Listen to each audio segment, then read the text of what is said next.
Binala ni Philippine Institute of Volcanology and Seismology o PHIVOLCS Director Teresito Baculcol ang publiko na maaaring mangyari ulit ang volcanic smog o bag na nagmula sa Bulkang Taal. Paliwanag ng opisyal, posible ang muling pagkalat ng bag hanggat ang Bulkang Taal ay patuloy na naglalabas ng sulfur dioxide kahit na malinaw itong nakikita pati na ang main crater nito. Maaari umanong malaman kung tuluyang nawala ang bag kapag malinaw ang paligid at walang usok o amoy ng sulfur ang bulkan.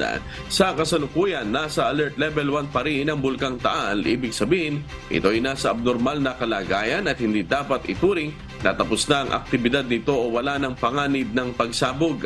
Bawal pa rin ang pumasok sa isla ng Bulkang Taal, lalo na sa main crater at ang Castilla Fissures, at ipinagbabawal din ang pagtira o paglalayag sa lawa ng Taal.